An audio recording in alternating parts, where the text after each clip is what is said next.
Good morning, good afternoon, good evening, wherever you are. It's breakfast somewhere. So eat up. Welcome to Breakfast with Vinny. Food for thought.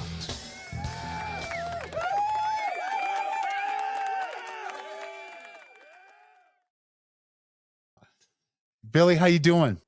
I'm good. How about yourself? I'm better now. Trying to get over this sinus thing, but it's better than it was. But thank you for coming on, man. This is a real honor for me. I can't tell you. It's like I'm a huge fan, like millions of other people. So yeah. Well, right back at you. Oh man, thank you, man. But I don't really. It's like music, man. You and I came to LA about the same time. I'm pretty sure. I Yeah, came out there in '78. When did you go out there? 80. Yeah, Okay, yeah. So yeah, really close together. right. So yeah, and we both came out. I came out with my drums. You went out and we looked for the music and the music found us and here we are. Yeah. But you branched out into some other things too. So but you started, when did you start music? You started at a young age, right? Yeah, I got my first drum kit, I think, I started playing guitar. I was about 8 or 9, and I had a little nylon string guitar, and, I just played, rudimentary chords and stuff like that. And then when I saw the Beatles on Ed Sullivan in '64, when I was 8, almost 9, well, I was 9 later in that year in August, and they were here on February 9th. Uh, I I watched the Beatles and instantly, like everybody else, thought, "That's what I wanna do." And, there was something about watching the joy that Ringo had when he played. I mean, I loved John and Paul and George and the songs and everything else. But watching Ringo, when they would cut to him and he would be doing that side swipe hi-hat thing, I was like, "Wow, that's what I wanna do." And here's a funny one for you, Vinny. Before I knew much about the Beatles, because it was just sneaking over here in magazine articles and things like that, and, when I saw them, the first picture I saw of them, I thought his name was Ludwig because it was on his bass drum head. Said the Beatles, it said Ludwig. So I thought, well, the drummer's name is Ludwig.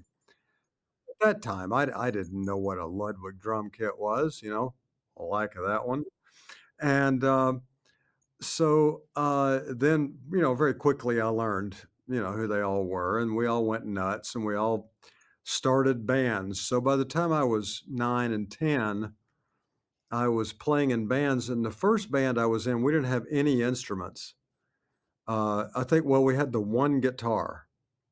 And so we played with brooms and pots and pans and things like that. And then when we finally got drums and amplifiers and things like that, I was probably 11, maybe 12. And everybody wanted to be the Beatles or the Stones. So we decided to be the Dave Clark Five, which thrilled me because Dave Clark, his name was in the name of the band, but he was the drummer, you know, and he That's played. right. And he played standing up, right? Well, yeah, he wasn't standing up, he had a high stool. Oh, he looked like he was Stool, standing up. and he looked like he was standing up, but he had a high stool. He played a red sparkle Rogers kit, and, fortunately, by that time, I wasn't so dumb to think his name was Rogers, but, uh, we played Catch Us If You Can and Glad All Over and, I Like It Like That and, those kinda songs. And, because we wanted to be different. It's like everybody's wanting to be the Beatles, the Stones, so we were them. Well, then the British invasion really hit, in earnest, and we started listening to the Kinks and the Animals and Freddie and the Dreamers. Basically, whoever was on Ed Sullivan, we loved them. And at that time, when you're a kid, you don't have this weird jealousy or bias or prejudice or anything like that. We liked all those groups. I mean, I'm Same not here. You know what I mean? It's not like Freddie and the Dreamers were like, you know, the height of, poetry and rock and roll or anything like that, but we didn't care. There were guys in suits from England playing music that we related to, and that's the fact of the matter. Exactly. Yeah. Same thing happened with me. I saw the Beatles on the Ed Sullivan Show, and that was it. Yeah. Ringo with, with the wings on the hi-hat, and Yeah. the Beatles, their tunes, the whole thing, was everybody's went nuts. And so, I wanted to get Ringo's drums, and nobody had them in stock. I don't think Ludwig could make them quick enough. They were making them, I mean, like they were going out of style. And so I ended up, my first kit was actually a Rogers kit. Huh. And it was one of those like psychedelic red colors, like a tiger Oh, stripe. But they were great drums. And I think that they were also using Jasper shells. This is a little tech mm, talk here, right. which is what the Gretsch drums were made from, for a long time. But they were great drums, and yeah, it's the same thing. The British invasion came, and we just wanted to play music, and the songs were great, and it was none of that kind of attitude. And it's probably easy for people to say, oh well, that's just pop for you. People don't care about really the pedagogy and learning how to be good, and that's not true. I think No, that's shortchanging it, man, because there's a lot to be said for the craft of that stuff, and writing great songs and playing them well, and getting your concept out. It's like that stuff laid the foundation for all of us, I think. no, it absolutely did, and we didn't, um, none of us, at least in my little circle there of guys, nobody was really trained or anything. I mean, we were just kids who wanted to play, and, so we kinda learned it on the fly, we're just by the seat of our pants, and, we only had records to listen to. Our parents would have a record player, and you'd listen to these records, so you had to figure out the words from the record, you had to figure out how they played it from the record, everything else, and, it's not like we could afford sheet music because we couldn't even afford the records, really. Most of them our parents got us or we swiped from somebody, and, so, yeah, it was an amazing time, and my first actual drum kit, because I begged my parents, and my dad didn't like music. I mean, when I say he didn't like music, I mean, there are some people, like your dad only liked country or your dad only liked, Bing Crosby or whatever. Yeah, My yeah, dad right. didn't like music, period, At all. at all, and he thought it was That's all rough. stupid and, all this kinda thing, and my mom loved music, thank God. Mm. But, anyway, so they finally at Christmas one year, we had a certain amount we could have spent for Christmas, and we were not rich people, we're, a matter of fact, pretty poor, and, I finally got us, like, out of Sears catalog or Montgomery Ward, I can't remember which one, but I got a little four-piece kit with a cymbal that was probably made out of tin or Oh, whatever, yeah, you know? yeah. But I remember seeing this in the ad, it said, "With Mylar heads." That sounded fancy to me.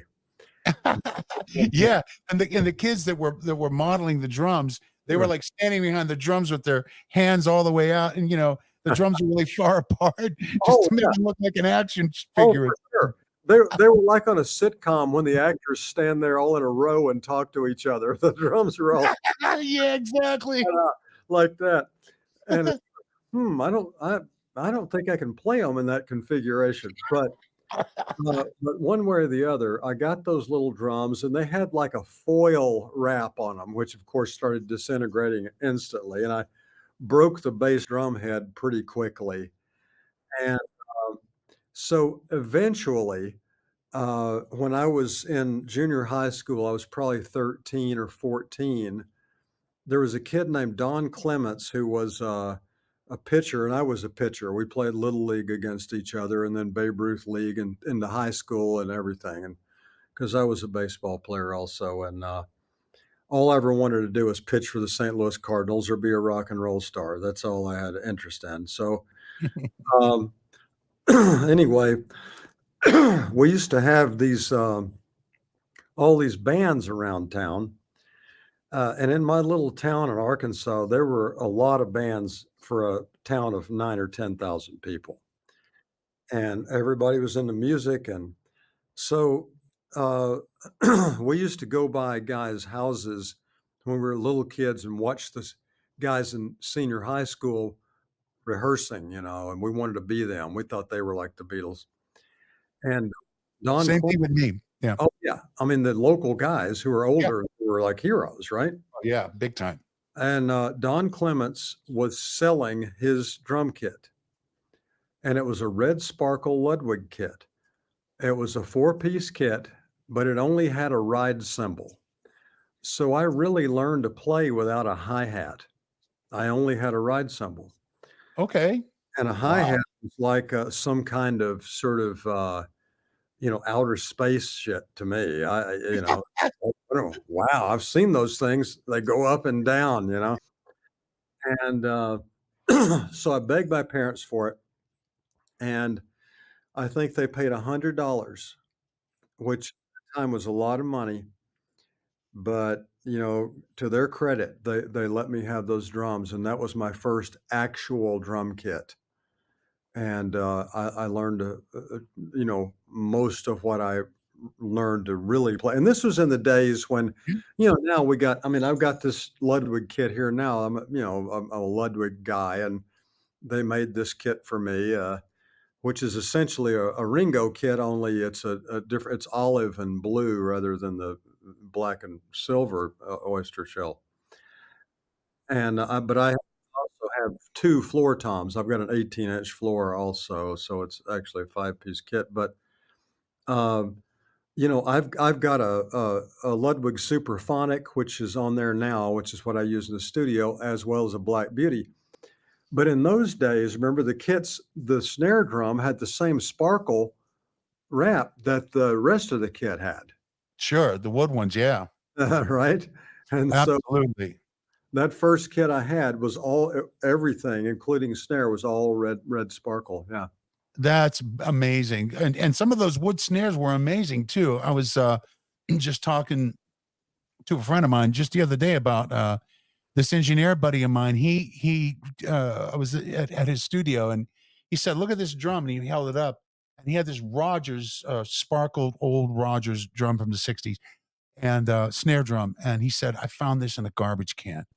I said, "You Wow. gotta be kidding me." And I played it, and it sounded amazing. But the thing is that I picked it up, and it was so light I could hold on to it with one finger. Oh, It was yeah. yeah, and I'm thinking, "Man, it was like felt like balsa wood or something," but the drum must have vibrated really, and it sounded amazing. I'm like, "You found that in a garbage can? Dang, man, get out of here." But yeah, the Superphonic, I mean, we always called that the Swiss Army knife of snare drums, you know? So, Yeah. oh, yeah, I mean, and the Black Beauties, they're legendary in that regard. So, yeah, yeah, you got some good stuff there, you know? But it's interesting that you said you didn't have hi-hats, the things that look like UFOs. Yeah. You know, and because, that's actually probably a really amazing thing, because I think at the end of the day, sometimes if you take a limb away, and you try to play a groove, it tells a lot. Like, uh, I would like I remember when I was going to Berkeley in Boston, the practice rooms were so small Mhm. that they were literally like closets, and there would be tenor players in there playing, and would be in our dorm room, at night and falling asleep, and all of a sudden, as soon as we heard silence, we'd scramble to grab our stuff and grab one of the rooms so we can go in there and practice. And so they were really small. So I had to decide I was either going to play a kick drum, snare drum, and a hi hat, or a ride cymbal, hi hat, and a snare drum. That's if I was going to practice bebop. If it Right. was either going to be a ride cymbal or the bass drum, I couldn't fit them both in there. So it taught me a lot. But by the same token, I would always say to people, listen, if you could sit there and play a groove, and let's say playing at a really slow tempo, one of those in between the cracks ones that you're really uncomfortable at, right? And and then stop playing the hi hat. Just Mm. stop playing it. and Yeah, then let me know what happens. Give me a buzz. Let me know how that goes. Do it with a metronome too. I'll wait, but don't beat on your leg. Don't right, beat on your leg. Sit on your hand. Sit on it. right, Don't beat in the air. Don't beat on your leg. Just get rid of it. And that really, I mean, I tried doing that, and I thought, wow, you rely on that to help you keep time. But if sure, you can internalize it without having that crutch, then you could use it more freely. I mean, yeah. that's what happened to me. So I Yeah, think it was probably a happy accident that you ended up having a ride cymbal and you didn't have the well flying saucers. well, also the songs that we were playing at that time, I mean, when we were little kids, we were playing Hanky Panky by Tommy James and the Shondells. We were playing, House of the Rising Sun. You really didn't need the hi-hat, you know? Right, right, Uh, right. so those kind of songs that we were playing, or Ventures songs, you know, Oh yeah. Run and all the, all those kind of things. And then, of course, the solo that everybody had to know was Wipeout, you Oh know? yeah. Oh yeah. And, Everybody got to know that. for sure. You had to know that, and then later on, you had to learn the solo in "In-A-Gadda Da Vida." I was gonna say that. Then it was Inagata Davida. Oh, yeah. And you know what? This buddy of mine told me a story about how that song came about and how the title, and I guess somebody went over to one of the band members' house, and this is all folklore, but who knows? It's a good story, and I guess one of them was pretty plastered, and I Right, said, "Hey, come and play this song, in the Garden of Eden," and right. it meant in the Garden of Eden. That's right, and I But know exactly. I read that. I've read a lot of stories on that. That's supposedly a true story. The organ player and singer in, Iron Butterfly was a guy named Doug Engel. They were out of San Diego, these guys. And, you back in those days, you heard of the LA bands and the San Francisco bands, but San Diego, they were out of San Diego. yeah, And, no kidding. so Ron Bushy was the drummer, and, Doug Engel and, Eric Braun was the guitar player who was a kid. He was like 16 or something like that when he got in the band. And then Lee Dorman was the bass player. And I believe, I can't remember, like you said, which guy he went over to their house, but he actually said, I got this song in a Gata de Vita, and he meant in the Garden of Eden. That's And it crazy. was misunderstood. And then they ended up liking that and they kind of just did it. It's awesome. I mean, It is. I mean, I don't think anybody would have set out to write a song called "Inagata De Vida," but it sounds, I mean, I'm sure like dozens and dozens of people wanted to write a song called "In the Garden of Eden." Yeah, exactly. That's another happy accident. I mean, it was great. And it's I'm not sure if that was one of those things that was it might have been on the ground floor of when these long jams were happening. I mean, some of these things would take up a whole side of a record. Yeah, And none of us got tired of it. We loved it. It was absolutely. just jam, just jam on one chord and whatever happens. And it was just a part of the whole exploratory thing of it. I think is just I don't know, it's just kind of gone away, which is kind of sad. Very But sad. Well, you know how we in our generation, we kind of followed the music, but people nowadays, they say, it's like, well, you're just a dinosaur and you don't care about, progressing or anything like that. But the thing is from 1955 to 75, all the good shit was done. I mean, it's like Zappa said. He said all the good music's been written by guys in powdered wigs and stuff. And so, yeah, yeah. I mean, there's a certain truth to that, but also in rock and roll, it's already been done. So you have 2 choices. You can either start making up shit that people like to dance to or get, high or drunk to, or mourn to, or whatever it is, or you can keep paying tribute to rock and roll because you're not going to get better than that. All you can do is pay tribute to it. So, uh, that's what and by the way, there are no radio stations for it. When we were kids, the radio stations, uh, um, we had KAAY in Little Rock, Arkansas. and, you had your morning DJ guy, Doc Holliday, who was the guy who had had way too much coffee. He was, "Hey, everybody, it's Doc Holliday on KWY," you know, that guy. And then you Yeah. had the late night guy who had a show called Beaker Street, which was the underground music where I first heard, you know, all the cool shit I heard. Uh, and his name was Clyde Clifford. And Clyde Clifford's vibe was, "Hey, it's Beaker Street with Clyde Clifford." And they got spooky noises behind him and, you know, It that was FM, right? Because it was real oh, yeah, hi-fi. for Yeah. sure. Yeah, And, same here.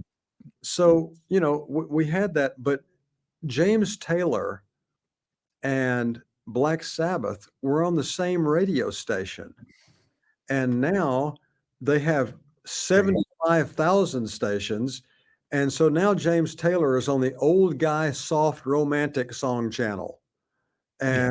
and Black Sabbath is on the heavy metal old school channel or whatever it is, you know what I mean?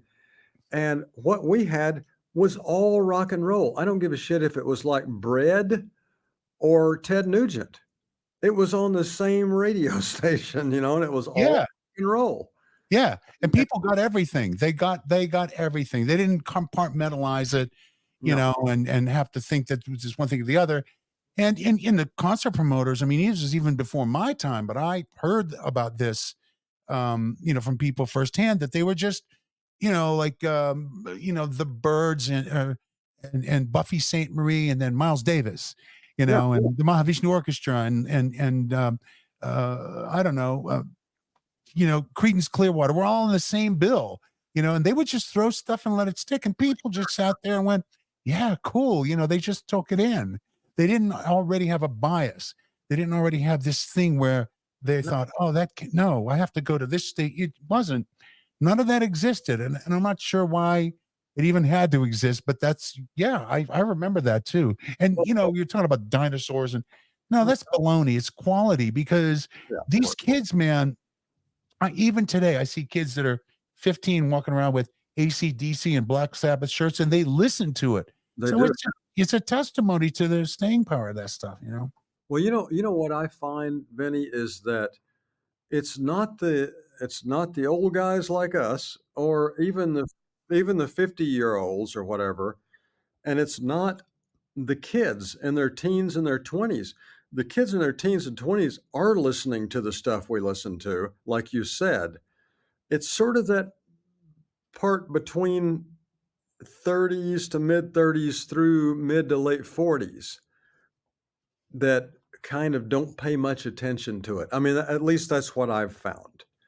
Because a lot of kids, my kids, who just my daughter's 19, knows all about the Beatles. My sons are 29 and 30, and I brought them up listening to the Allman Brothers and said, "Look, I know you think this is a Southern rock band, but listen to this. There's not only blues and rock in there, there's jazz.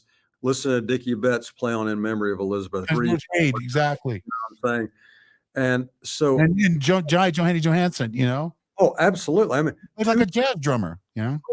I mean, the two of those cats, Butch Trucks and JMO, those two guys, the way they played together was seamless. It was like they each had half of a soul that joined with the other half a soul, and Yeah, what the other was gonna do. It was incredible, and back to what I was gonna say earlier, which is when the British invasion came along, I mean, first we were listening to Elvis and Buddy Holly and all those people, and then when the British invasion came along, that was our thing. Somehow that resonated with us.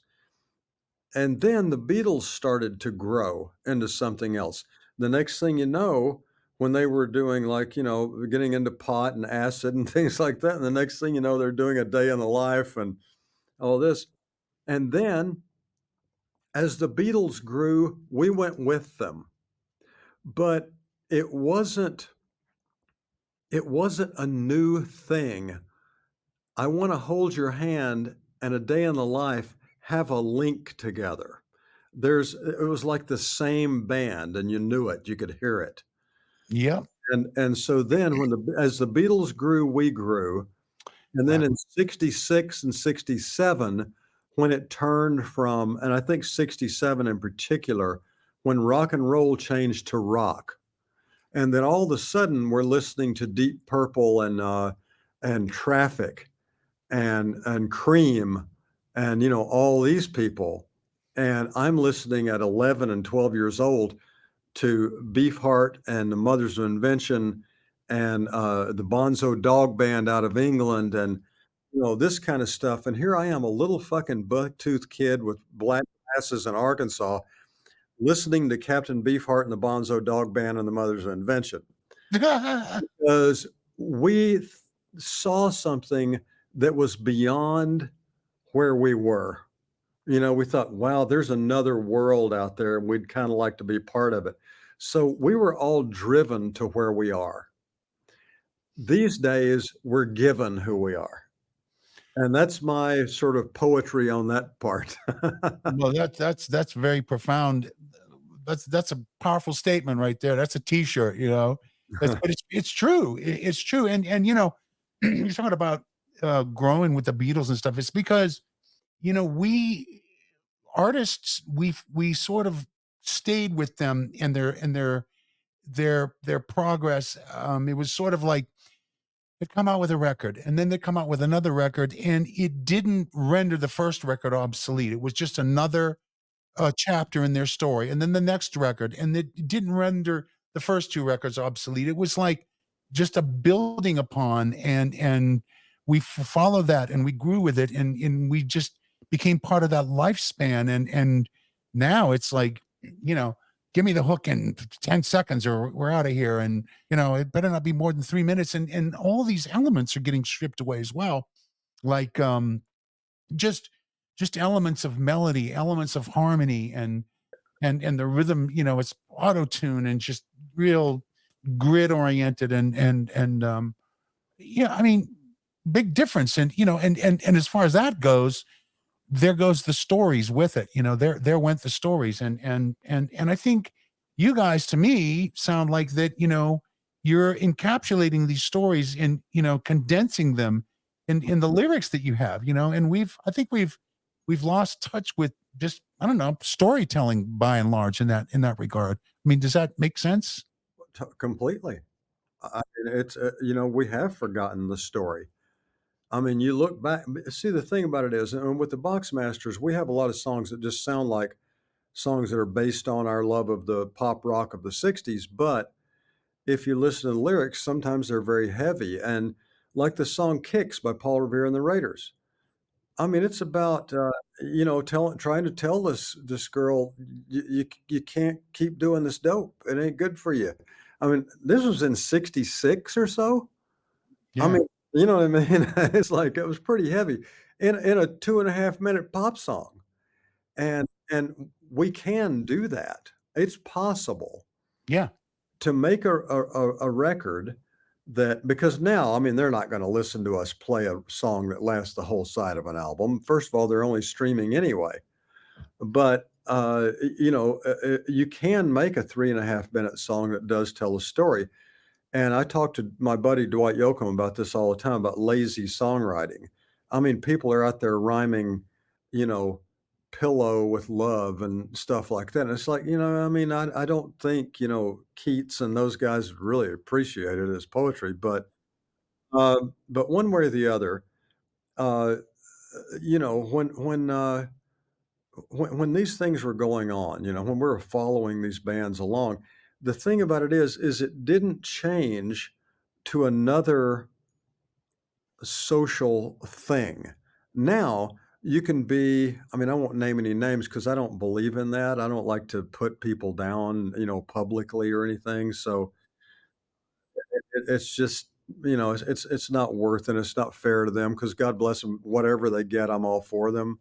yeah, But there are people who are gigantic stars who make a lot of money, uh, doing concerts for 100,000 people who literally have 3 or 4 lines in the song, but it's to a beat that feels really good when you're drunk on your ass.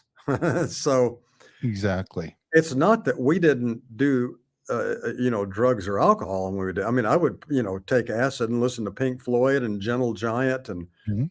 Yes and, everybody else. I mean, it was, that's what we did, but that was this experience. It wasn't like this sort of, you know, we weren't like chimps or something, just out there sort of whatever makes us feel good, just jump around and look at the shiny ball.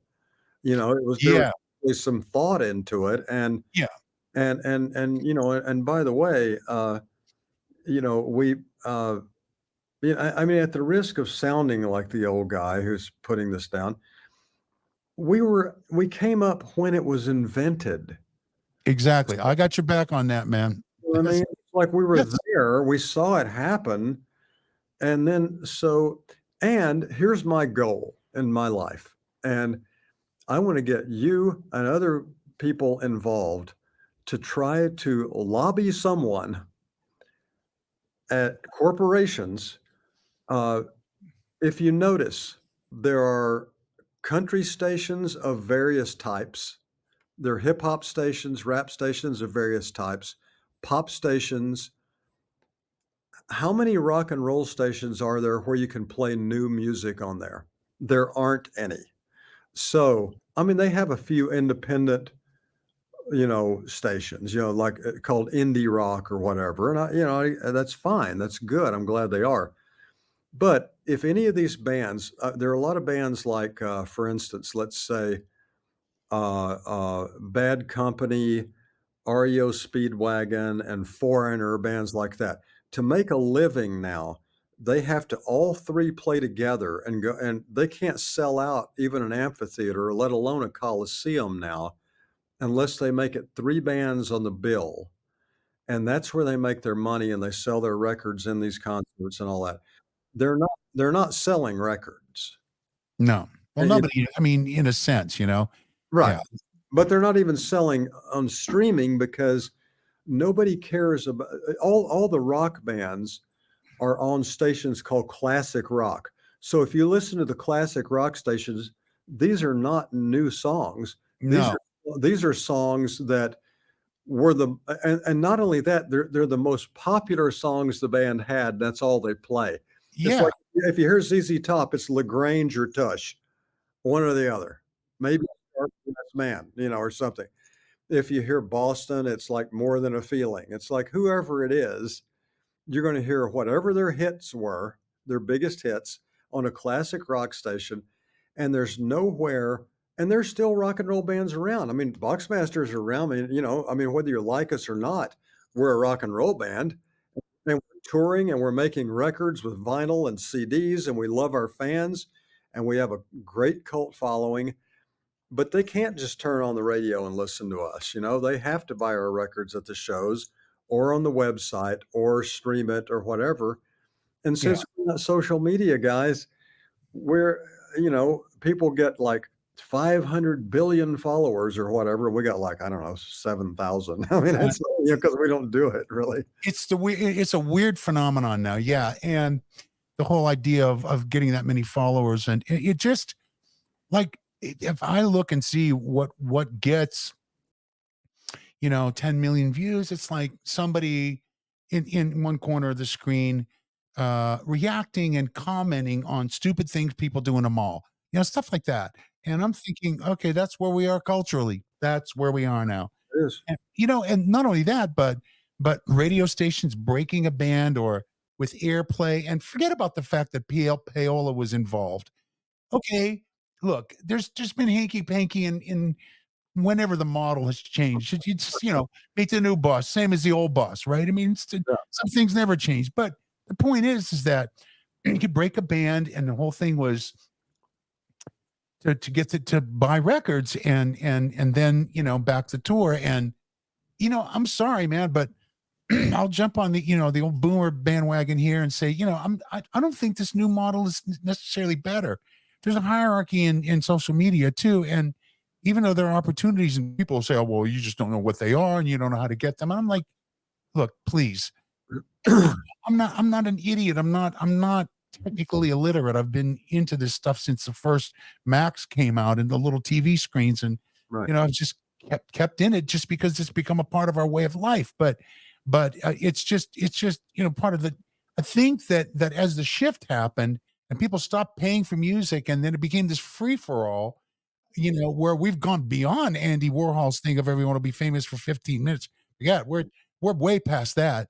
That it's people not only do they not want to listen to songs that take up a whole side, but it's they just the streaming thing. It's the attention span's different. The zeitgeist is different now. It's like I don't think the environment. Like I've even talked to legacy artists. I say legacy artists because everybody, people from multi generations know their hit songs, and they go back and play their hits from a long time ago, and they're saying, yeah, nobody wants new songs. And I've had conversations with at least one in particular saying, You do you really believe that? Just go in the studio and make some new songs and see what happens.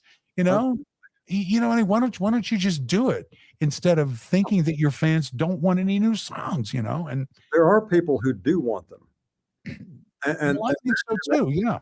and that's who you do them for. You do things for people who do want it, and if you get new fans, that's awesome.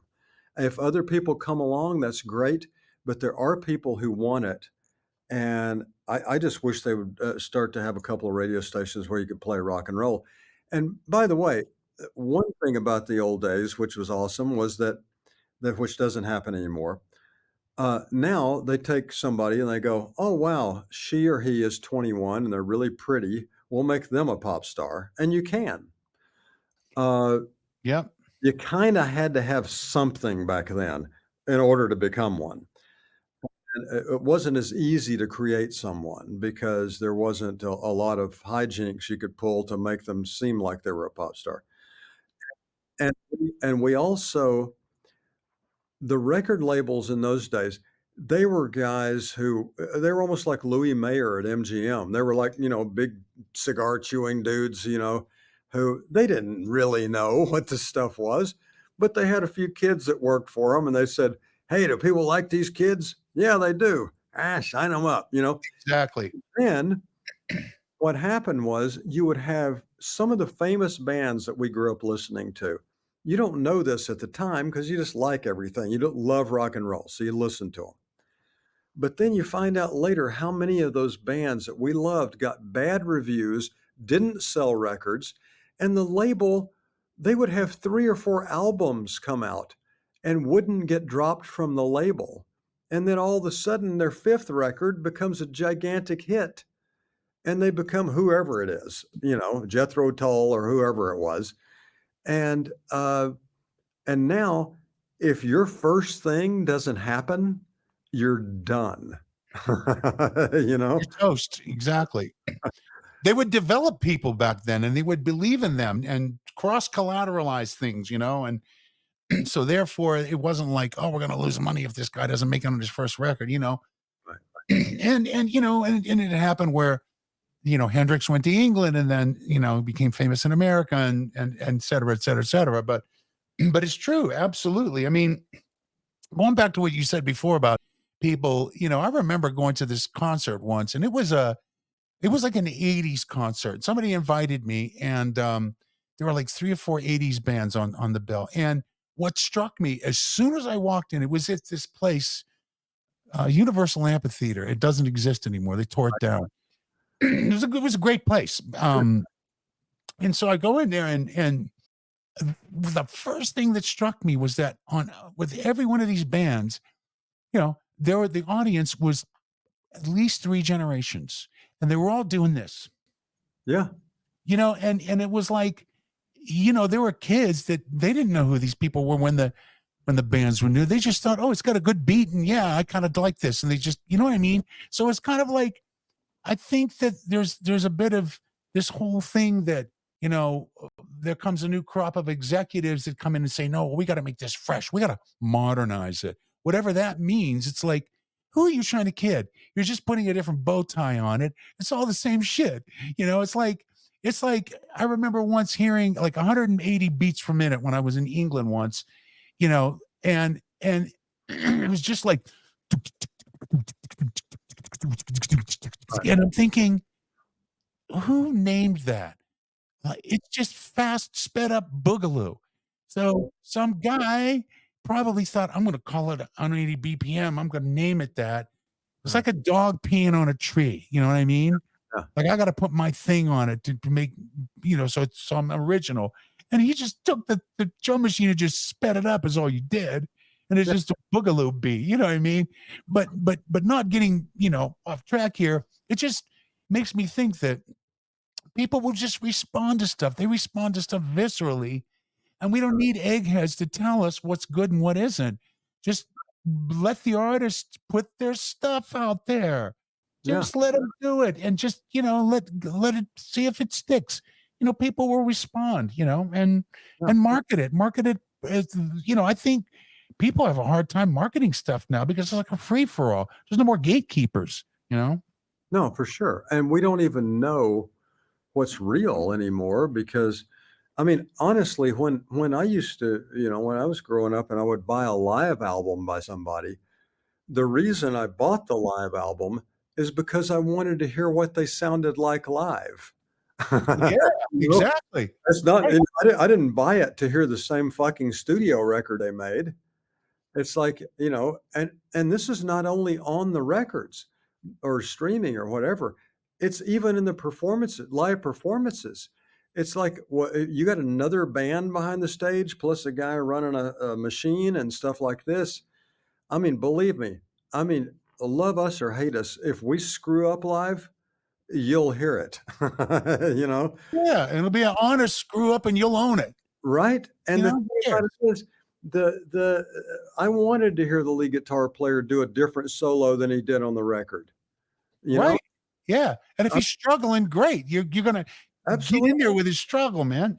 Sure. And if they draw it out and the solo section instead of being 8 bars is now 16 bars, that's awesome, you know? We Yeah, it is great. It's like it's seat of the pants. I mean, I think Grateful Dead did a lot of that too, where it's like now everybody's like, "I'm gonna be perfect, and, I'm gonna shred, and I've got all these chops, and everything's perfect, and, I'm raising the bar, I'm superhuman." And it's like, I wanna see a guy struggle a little bit maybe, It's like, okay, it's like maybe he only knows 4 chords, but he means the shit out of those 4 chords, and when he learns that 5th one, he's gonna mean the shit out of that too, you know?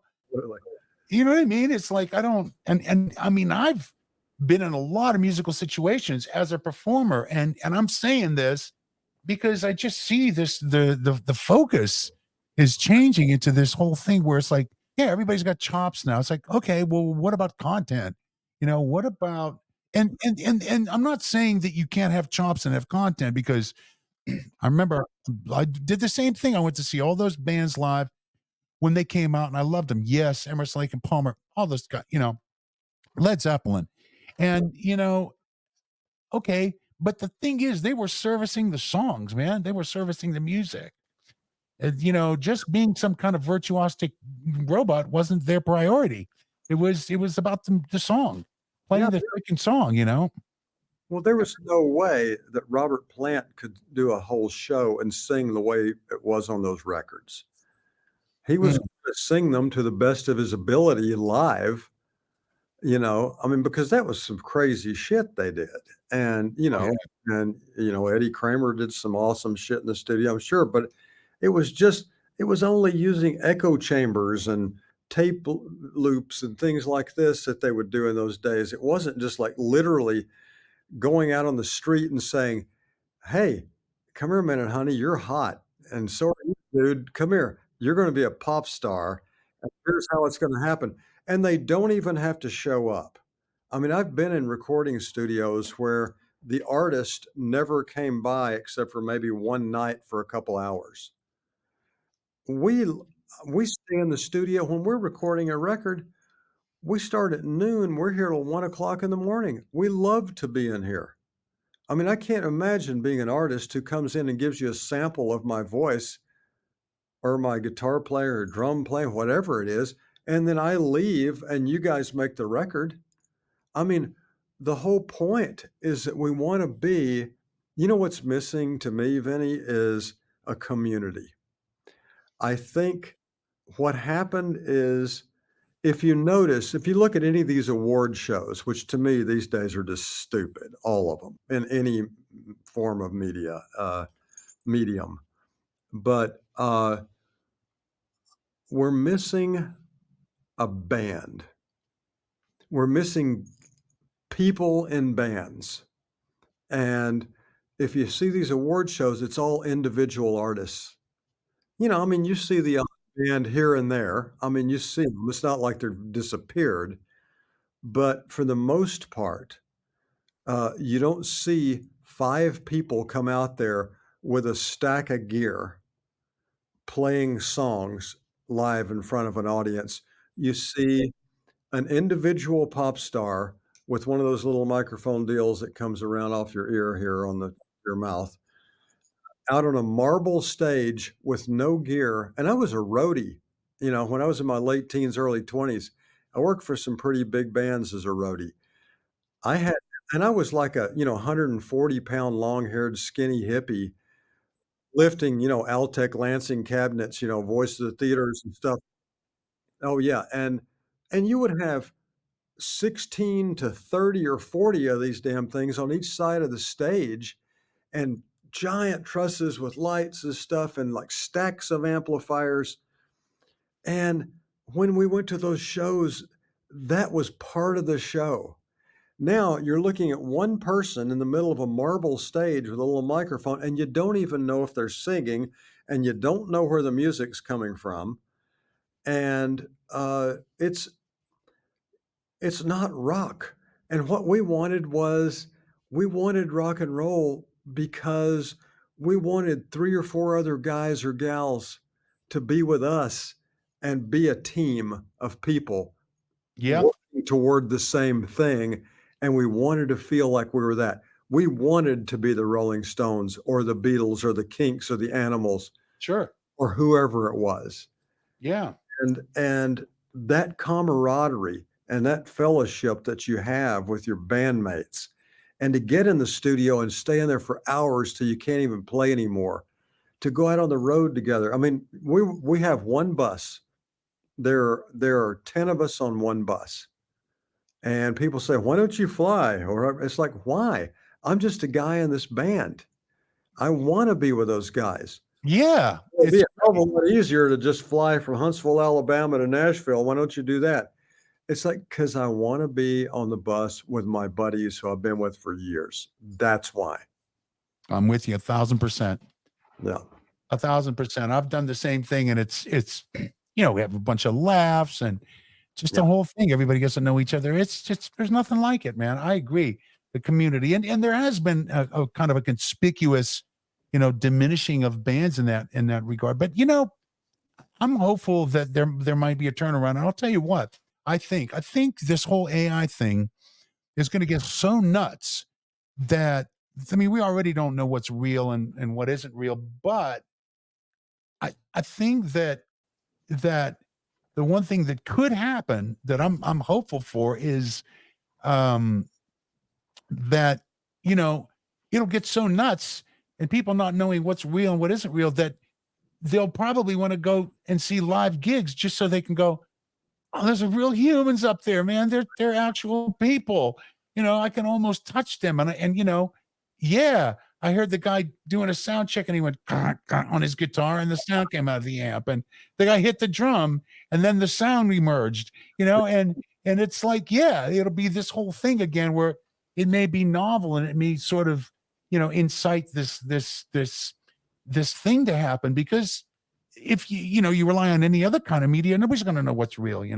Sure. It's and it could be a good thing. It could be a good kick for that to happen again, where versus people just I don't know going to raves and Mm. taking selfies while a bunch of fireworks goes off and a guy's up there going like this with a turntable and look, there's something for everybody. So I'm not going to sit here and say, oh, For but sure. yeah, but there's got to be some balance, definitely. No, I agree, and I think that you're right about that, and I think there will be a backlash, and I do think people are coming around to that again. And also to your point about there's something for everybody. Look, my daughter and I used to take these drives around town, and I would listen to her pop music, and she's listening to Imagine Dragons and Taylor Swift or whoever it was. I don't, disparage anyone for what they do. I mean, there is a place for everything. It's just that, you can't shut out everything else. I mean, that's my problem with it.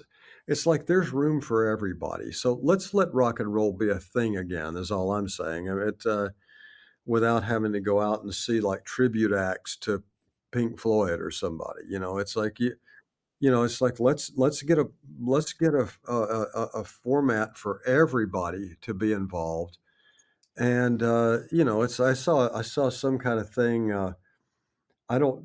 We have an Instagram for the band, but I don't know how to do any of it. JD does all of it, but uh, uh, somebody, I think maybe my wife, because she's into all that, and she sent me a thing the other day. It said something. I don't remember exactly what it was, but it was something about when I was growing up. There was World War II, and then this happened and that happened. Named a bunch of heavy stuff, right? And so when people, 1,000 years from now find that stuff and they'll go, "Oh, wow." And then from this current time, they'll wonder why there are so many pictures of each other standing there in their bathroom mirror taking a picture of themselves saying, Yeah, it's like, "Here's me brushing my teeth." that's right. It's like, I mean, you can say we're dinosaurs, but at the same time, you can't say, "My God, that's so fucking cool," to look at countless pictures of Johnny and Mitzi brushing their fucking teeth, Yeah, you know, exactly. or a cat on a skateboard. I mean, I get it. I get it. There are cats who have been trained to ride skateboards. They're not Elvis Presley. I mean, maybe I'm insane, but that's my opinion. Yeah, no, I get it, man. I don't think so. I just think, I mean, I don't know if it's just a media problem and what can be done in order to make that happen again. There's No. it's got to be some kind of a focus on the media. But do you guys? I mean, what would you like? The box pass. What would you say is like? Your primary overarching message that defines the band's identity and what it is. If there's one thing you're trying to get across to people, or that you hope that you're going to get across to people. And That is a big part of it, and like I said, we don't have, 100 million fans, you know? We play rock and roll clubs, we play amphitheaters, we play theaters, and we fill them up for the most part, and those are our base fans, and like I said, we welcome more fans, we'd love it, but we make the records for the people who need them and want them, and we try to write music and lyrics that mean something, and we try to pay homage to the people in our history, and I think we're losing history very quickly, and I think it's the main thing that's being lost these days is history, not only in music, but in everything. If you don't know your history, you know, that's what I tell young artists of any type, whether they're in movies or music or whatever it is, learn your history first. That's what you need to know. Where did this come from? Who did this? What made this something that people responded to?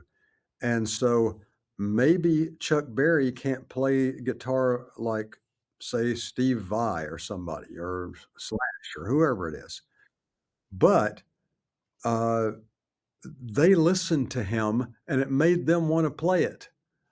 And so that definitely made Keith Richards want to play it. there And you go. so there's something about the simplicity and that sort of poetic nature of rock and roll that young people responded to. And so we just keep trying to do that. And we do it for the young fans of ours, and we do it for the fans that are our age who still need it. And so all we want to do is come out there and be honest and connect with people. And I think community is a great word, like you said. Yeah, and history. I mean, that was I couldn't agree with you more. I think that in a way, you and I have been joking about this. Oh, dinosaurs and boomers and this, that, and the other thing. But really, there some cultures, and it wasn't that long ago in our culture where people respected their elders. And not only that, but it's the idea that we've lived more life. So we actually know, like I actually know what it's like experientially to leave my keys in the car without having the car stolen. I know I've lived like that. Yeah, So, yeah. I don't care what Google's going to tell you. I could tell you that it can be different because I lived it. And I could tell you what it was like, you know, more so than any kind of distortion you're going to find just by looking something up and waiting to see if the fact checkers have got it right. And who's fact checking the fact checkers? So it's like, you know what I So mean? It's you it's can go on ridiculous. you can go on any side of the aisle. I always tell people that I'm a radical moderate, Yeah. uh, because I believe very strongly in certain things, but they don't necessarily belong to any side or anything, and then sometimes they do. It's like, "Oh, these guys I think are right," or "These guys, that's a good idea too." Sure. Sure. So, best idea wins, and as far as I'm concerned, but I think what's funny these days is there's so much whatever the narrative that they want to push, whoever they are, Mm, whatever that narrative is, going to get those people elected on either side of the aisle, and the middle's never going to be elected. They want to kill the middle because the middle is where critical thinking lives. And there you critical go. thinking is exactly what they don't want. And so, uh, I believe when you talked about fact checkers, there's always somebody debunking everything. And it's like, well, or always people saying, that's just a conspiracy nut. I mean, there have been conspiracy. If you and I right now say, you know what, Vinny, you and I ought to go blow up Sunset Boulevard or whatever, Yeah. Of that's conspiracy. You know what I mean? course. And so, yes, conspiracies exist, and then there are conspiracies that are fucking ridiculously stupid, Yeah. and some that are real, Sure. and but there's so much stuff that's shut down, and they push whatever they want to push. I think the media is worse than it's ever been. I believe that you can't watch any station on television and hear the truth because they all have an agenda, and we don't know what the hell's happening. No. And you and I both are fans of a guy you played with, Frank Zappa, Yeah. and Frank years and years ago knew this stuff. He was saying this when nobody was saying it. Yeah. He was very astute that way. I mean, I think that at one point he's going to run for office, and I don't, I couldn't. If somebody said, "Well, do you think he was liberal or conservative?" I'm like, look, I don't know. I think he was common sense. Um, there's some noise there. I don't know what that was. He supported free speech, and now free speech is really under attack. I mean, you're we could really run with this football right now, Billy, but we really could. Oh yeah. It's so Sure. under attack. I never thought I would see this happen in my lifetime. So, doesn't matter what side of the aisle you're on. It's like it's a real thing. And yeah, so Well, what we have fun doing, Vinny, is people have fun telling crazy stories about when they were growing up. We've loved it since we were born. We love to hear about, "Oh, you'll never believe this, what this guy did," and you laugh about it, and you have a great joke or yeah, whatever. yeah, yeah. Now, I can tell you this, I mean, as a baseball player myself and a baseball fan, growing up, I I played ball throughout till I was 18. I was injured in a major league camp, and then I, didn't and then I went on the road as a roadie and, never looked back. But I followed baseball and still do, and in the old days, Billy Martin and Mickey Mantle and those guys were drunk while they were playing, and Babe Ruth was eating, like, 17 hot dogs in the fucking dugout and, like, Yeah. drinking pints of whatever it was he drank. and going out with hookers and all these kind of things. Okay, so now if a guy who's on the Dodgers or the Yankees or the Cardinals or Tampa Bay Rays, whoever it is, if they say something wrong, they don't have to eat hot dogs and smoke pot in the dugout or drink whiskey and play the game. Or like what was his name? Doc Ellison, the guy for the Pirates who was on acid and pitched the game.